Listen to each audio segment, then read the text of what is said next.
हजारों साल नरगिस अपनी बेनूरी पे रोती है, बड़ी मुश्किल से होता है चमन में दीदावर पैदा। आज़ादी महज तारीख का एक वर्क नहीं, बल्कि एक ऐसा सवाल है जिसका जवाब हर अहद को अपने किरदार से देना होता है। तो आइए आज जश्न के शोर से ज़रा दूर इस सवाल की मानवीयत को समझने की कोशिश करते हैं। Every year we celebrate the Independence Day, but how often do we really pause to understand its meaning? What if the story of Pakistan began long before the 14th of August 1947? Before there was a flag, a border, a country to celebrate, there was an idea which was shaped by political struggles, uncertainties, determination, and hope. So independence was not merely the end of our struggles, in fact, it was the beginning. So today, when we're celebrating this Independence Day, we should pause for a moment and revisit the story that built us. Assalamu alaikum, I am Zainab. I'm Karam Rahman. And I'm Muniba Osman. Welcome to the special episode of ICJ's podcast on the occasion of 79th Independence Day of Pakistan. ये एक ऐसा लम्हा है जहाँ खुशी की कैफियत हमारे लिए जोश और जज्बे और कौमी शऊर में तब्दील हो जाती है। पाकिस्तान जो हमें मिला वो बेतहाशा कुर्बानियों के नतीजे में मिला। हमारे आबा और अजदाद ने बहुत कुछ सहा और बेतहाशा ख़ानदानों ने हिजरत, जुदाई और बेतहाशा मसाइब बर्दाश्त किए। ये जो हमारे पास आज़ादी है ये एक बहुत लंबी तवील जिद्दोजहद का नतीजा है। पाकिस्तान हमें तो मिल गया, लेकिन पाकिस्तान सिर्फ एक ज़मीन का टुकड़ा या एक खित्ता नहीं है, ये एक अमानत है जो नस्ल दर नस्ल हमने एक नस्ल से दूसरी नस्ल में मुंतकिल करनी है। तो आज 8 तिहाइयाँ गुजरने के बाद ये सवाल हमारी जहन में ज़रूर आता है कि आखिर हमें जो विरसे में एक जायदाद मिली, जो एक आज़ादी मिली, क्या हम उसे अपनी अगली नस्लों को किस सूरत में देंगे? हम जब उनको ये आज़ादी मुंतकिल करेंगे तो क्या वो इस हाल में होगी कि वो एक अच्छी और आज़ाद ज़िंदगी गुजार सकें? To add to your point, I'd like to say independence did not just give us a homeland, it gave us our identity and the sovereignty to determine our own future. However, after all these years, a question remains. हमारे लिए आज़ादी के हकीकी मानी क्या हैं? मुनीबा, बहुत अच्छा सवाल है ये। और जैसे कि अल्लामा इकबाल ने भी कहा कि ग़ुलामी में ना काम आती हैं शमशीरें ना तदबीरें, जो हो ज़ौक़े यक़ीन पैदा तो कट जाती हैं ज़ंजीरें। तो इसका ये मतलब है कि आज़ादी सिर्फ ये नहीं है कि आप एक ख़ुद मुख्तार रियासत में सकूनत इख्तियार करें, बल्कि आज़ादी ये है कि आप अपनी सोच और अपने फ़ैसलों में ख़ुद मुख्तार हों, आप अपने फ़ैसले खुद कर सकें। और इसके साथ साथ हमारी ये भी ज़िम्मेदारी है कि हम दूसरों को भी ऐसी ही आज़ादी दें। हम एक हर फ़र्द को एक रियासत के एक ऐसी रियासत दें जहाँ पे वो इज़्ज़त से, वक़ार से और मसावात से अपनी अच्छी ज़िंदगी गुजार सकें। Zainab, आपने बिल्कुल ठीक कहा. Indeed, freedom comes with responsibility. It gives us the rights, but it is our duty to protect those rights, to respect other citizens, and to contribute towards our country.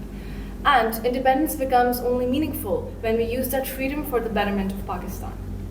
But we often hear people say, Pakistan has problems or the system is broken. And that leads me to question whether we, as citizens, can actually make the Pakistan its founders envisioned? Muniba, it's excellent question and it's very important. I'll totally agree to you that Pakistan has a lot of problems in its system. लेकिन जो निज़ाम है वो ज़ाती या माशरती तौर पे कोई जुदागाना वजूद नहीं रखता और हम खुद गलतियां करते हैं, हम कानून शिकनी करते हैं, हम बदउनवानी करते हैं, हम अपनी तमाम तर जो जिम्मेदारियां हैं उनसे गफलत बरतते हैं और उसके बाद हम मलबा उठाकर रियासत पे डाल देते हैं कि रियासत का कसूर है। अगर हम यही करते रहेंगे तो फिर तो कभी भी तब्दीली मुमकिन नहीं होगी।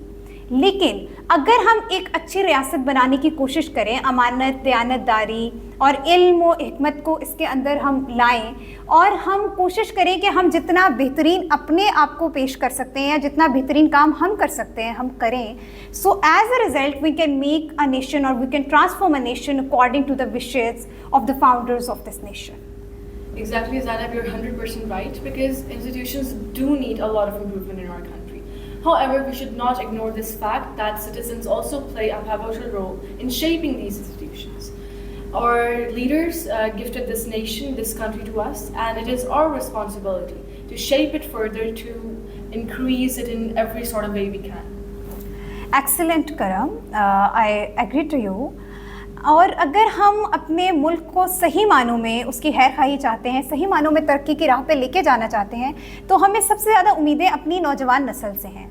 और सबसे ज़्यादा गौर जिस बात पर करना है वो इस बात पर नहीं करना हमें कि क्या उनके पास इस्तेदाद और सलाहियत मौजूद है, बल्कि हमें इस बात पर गौर करना है, और हमारा ये सवाल है कि क्या हम उस इस्तेदाद और सलाहियत को मस्बत अंदाज में ढाल रहे हैं, क्या हम उन्हें मुआशरे के अच्छे शहरी बनने में मदद दे रहे हैं। तो हमें इस मौजू के ऊपर ज़्यादा गौर करने की और अमल करने की ज़रूरत है। Ji Zainab, to answer this question, youth can lead the country, of course, through many different ways like education, technology, science, and entrepreneurship, and many other things.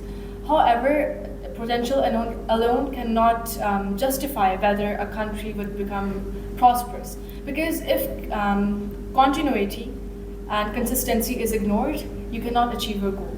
And this is exactly why I believe our generation needs to stop asking who will change Pakistan and start asking what can I do to change. Because the future isn't some distant destination waiting for us to reach. It is a reality being shaped by our choices today. बकौले शायर, अफराद के हाथों में है अक़वाम की तकदीर, हर फर्द है मिल्लत के मुकद्दर का सितारा। So this Independence Day we are celebrating. So we should pause for a moment and ask ourselves this one question. That is patriotism only about celebrating freedom, or Pakistan needs something else from us as well? Absolutely. Genuine patriotism starts by changing celebration into action, by choosing integrity over corruption and contribution over complaints. I'd say to love Pakistan is not just to celebrate its existence, but also to accept the responsibility of making it better. Zainab, इस बारे में आपकी क्या राय है? आपने बिल्कुल ठीक कहा मुनीबा, और बहुत अच्छी रोशनी डाली इसके ऊपर। मेरा ये ख्याल है कि आज़ादी हमें एक विरसे के तौर पर मिल चुकी है। अब ये जो आज़ादी हमारे पास मौजूद है, हमने ये देखना है कि क्या इस आज़ादी को हासिल करने के लिए जो कुर्बानियाँ हमारे आबा व अजदाद ने दी थी, हम उन कुर्बानियों का हक़ अदा कर चुके हैं, या हमें वो हक़ अदा करना है हर सूरत। क्योंकि यही वो सवाल है जो कि हमारे मुआशरे की एक अच्छी तश्कील में हमारा मददगार साबित होगा। हमें ये चाहिए कि हम आज अपनी ज़िंदगी को और अपने किरदार को इस्लामी अफकार व ख़यालात में ढालें, और हम एक ऐसा मुआशरा इसी तरह तश्कील दे सकते हैं जो कि खुशहाल हो, जो कि अच्छा पाकिस्तान हो, और हमें विरासत में मिली हुई ये जो नेमत है इसकी कदर भी हम तभी कर सकेंगे जब हम अपनी आने वाली नस्लों को भी ये इसी तरह मुंतकिल करें। Our 14 August Independence Day podcast. Thank you, Karam and Zainab, for this lovely discussion. And to our viewers, thank you so much for joining us as we remembered the history and look towards the future. For more such videos, do not forget to subscribe to ICG's channel and press the bell icon. Until next time, keep the spirits of Pakistan high in your hearts. Thank you. अमल से ज़िंदगी बनती है जन्नत भी जहन्नुम भी, यहाँ की अपनी फितरत में न नूरी है न नारी है। पाकिस्तान जिंदाबाद।